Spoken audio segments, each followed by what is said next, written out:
Friends, ഇതെൻ്റെ മോളുടെ first ബർത്ത്ഡേയുടെ കുറച്ച് ക്ലിപ്സ് എല്ലാം കൂടെ ആഡ് ചെയ്തിട്ടുള്ളൊരു വീഡിയോ ആണ്.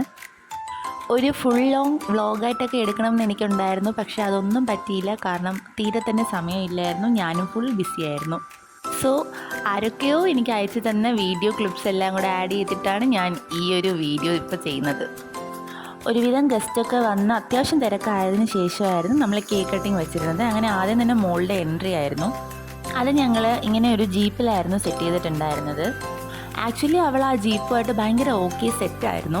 പക്ഷേ ഈ ക്രാക്കേഴ്സ് പെട്ടെന്ന് കണ്ടപ്പോഴത്തേക്കും അവൾ പേടിച്ചു. അവൾ മാത്രമല്ല, ഞാനും പേടിച്ചു. കാരണം ഇത് എൻ്റെ പ്ലാനിലുണ്ടായിരുന്നതല്ല, ചേട്ടൻ്റെ പ്ലാനിലുണ്ടായിരുന്നായിരുന്നു. സോ പെട്ടെന്ന് കണ്ടപ്പോൾ ഞാനും ഒന്ന് ഞെട്ടി. അങ്ങനെ ഞങ്ങൾ നേരെ സ്റ്റേജിലേക്ക് കയറി.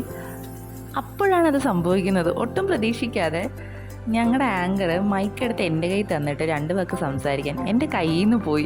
ഇതൊന്നും എൻ്റെ പ്ലാനിലുണ്ടായിരുന്നല്ല. എന്ത് പറയണമെന്ന് എനിക്ക് അറിഞ്ഞൂടായിരുന്നു. കാരണം ഞാൻ പ്ലാൻഡ് അല്ലായിരുന്നു. സോ ഞാൻ ആകെ വരണ്ടു. ഏറ്റവും കൂടുതൽ ആൾക്കാരായിട്ടുള്ള 2 ആൾക്കാരാണ് വന്നിരിക്കുന്നത്. നമുക്ക് അവരുടെ അടുത്ത് ചോദിക്കാം എന്താണ് പറയാനുള്ളത്, എന്താണ് അവരുടെ എക്സ്പീരിയൻസ് എന്ന്. എക്സ്പീരിയൻസ് പറയാൻ പറഞ്ഞാൽ വളരെ നല്ല എക്സ്പീരിയൻസ്. 1 വർഷമായി ഉറക്കം പോയിട്ട് എൻ്റെ മോളായിട്ട് പൊക്കി പറയാൻ ഉറങ്ങാറേ ഇല്ല. സോ ഞാൻ സംസാരിച്ച ഭാഗം ഞാനിവിടെ കൂടുതൽ കാണിക്കുന്നില്ല, വെറുതെ എന്തിനാ കുളമാക്കുന്നത്. ഞങ്ങൾ നേരെ കേക്ക് കട്ടിങ്ങിലേക്ക് കിടന്നു. കേക്ക് കട്ട് ചെയ്യാം.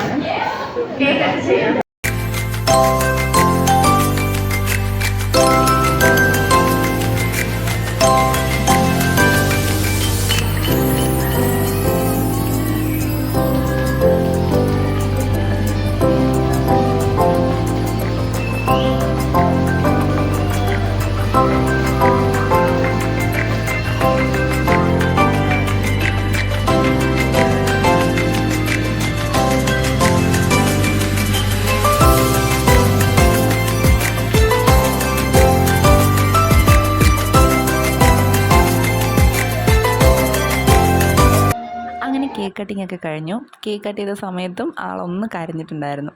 അതെല്ലാം കഴിഞ്ഞപ്പോഴത്തേക്കും പിന്നെ ഒരു ഷടപടി മൊമെൻറ്റ്സ് ആയിരുന്നു. കാരണം തിരക്ക് ഇങ്ങനെ വന്നുകൊണ്ടിരിക്കുമായിരുന്നു. ഞങ്ങൾ ഒത്തിരി പേരെ ഇൻവൈറ്റ് ചെയ്തിട്ടുണ്ടായിരുന്നു. കാരണം ഞങ്ങളുടെ കല്യാണം കൊറോണ ടൈമിലായിരുന്നു. സോ അന്ന് ഞങ്ങൾക്ക് ഒരുപാട് പേരെ ഇൻവൈറ്റ് ചെയ്യാനോ ഞങ്ങൾ ഉദ്ദേശിച്ച രീതിക്ക് ഞങ്ങളുടെ കല്യാണം നടത്താനോ ഒന്നും പറ്റിയിട്ടില്ലായിരുന്നു. സോ ഇനി അടുത്ത എന്തൊരു ഫംഗ്ഷൻ വന്നാലും ഞങ്ങളത് ഗ്രാൻഡ് ആക്കുമെന്ന് ഞങ്ങൾ നേരത്തെ തീരുമാനിച്ചിട്ടുണ്ടായിരുന്നു. അത് ഒബ്വിയസ്ലി ഞങ്ങളുടെ മോളുടെ ഫസ്റ്റ് ബർത്ത്ഡേ തന്നെയായിരുന്നു. സോ അന്ന് വിളിക്കാൻ പറ്റാത്ത ഫ്രണ്ട്സിനെയും ഫാമിലിയെയും ഒക്കെ ഞങ്ങൾ ഇന്ന് ഇൻവൈറ്റ് ചെയ്തിട്ടുണ്ടായിരുന്നു. എല്ലാവരും വന്നു. അതാണ് ഏറ്റവും വലിയ കാര്യം.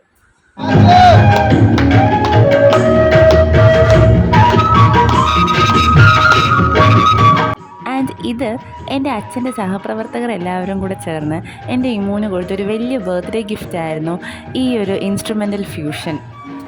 എൻ്റെ മോളുടെ ഏറ്റവും 2 ഫേവറേറ്റ് സോങ്സാണ് കണ്ണാന്തുമ്പിയും ചിങ്കാരക്കിന്നാരും. കണ്ണാന്തുമ്പി ഞങ്ങൾ കേക്ക് കട്ട് ചെയ്ത് കഴിഞ്ഞ ഉടനെ വായിച്ചിട്ടുണ്ടായിരുന്നു. ആൻഡ് ഇത് ചിങ്കാരക്കിന്നാരം വായിക്കുന്നതാണ്. അവൾ ഭയങ്കരമായിട്ട് എൻജോയ് ചെയ്തു. വന്നവരും എല്ലാവരും ഒത്തിരി എൻജോയ് ചെയ്തു ഈ ഒരു ഫ്യൂഷൻ പരിപാടി. ആക്ച്വലി ഈ ഒരു ഫ്യൂഷൻ പ്രോഗ്രാമും ഞങ്ങളുടെ വെഡ്ഡിങ് ടൈമിൽ അച്ഛൻ പ്ലാൻ ചെയ്തിട്ടുണ്ടായിരുന്നു. പക്ഷേ കൊറോണ കൊണ്ടുപോയത് കൊണ്ട് ഒന്നും ചെയ്യാൻ പറ്റിയില്ല. സോ അതും ഞങ്ങളുടെ ഇമൂൻ്റെ ബർത്ത്ഡേയിലോട്ട് മാറ്റി. എല്ലാം കൊണ്ടും എൻ്റെ ഇമൂൻ്റെ ബർത്ത്ഡേ ഗ്രാൻഡ് ആയിരുന്നു. ഞങ്ങൾക്ക് കാത്തിരുന്ന ദൈവം തന്ന നിധിയാണ് ഞങ്ങളുടെ ഇമുക്കുട്ടി. സോ അവൾ ജനിച്ച അന്ന് തൊട്ട് അവളുടെ ഓരോ കാര്യവും ഞങ്ങൾ ഭയങ്കരമായിട്ട് പ്ലാൻ ചെയ്താണ് ചെയ്യുന്നത്. എല്ലാ പാരൻസിനെ പോലെ തന്നെ തൻ്റെ മകൾക്ക് ഏറ്റവും ബെസ്റ്റ് നൽകണം തന്നെയാണ് ഞങ്ങൾക്കും. അതുപോലെ തന്നെ അവളുടെ ഫസ്റ്റ് ബർത്ത്ഡേ ഞങ്ങൾക്ക് ഏറ്റവും ബെസ്റ്റായി തന്നെ ചെയ്യാൻ പറ്റിയെന്ന് ഞങ്ങൾ വിശ്വസിക്കുന്നു. ദൈവത്തോട് ഒത്തിരി നന്ദി.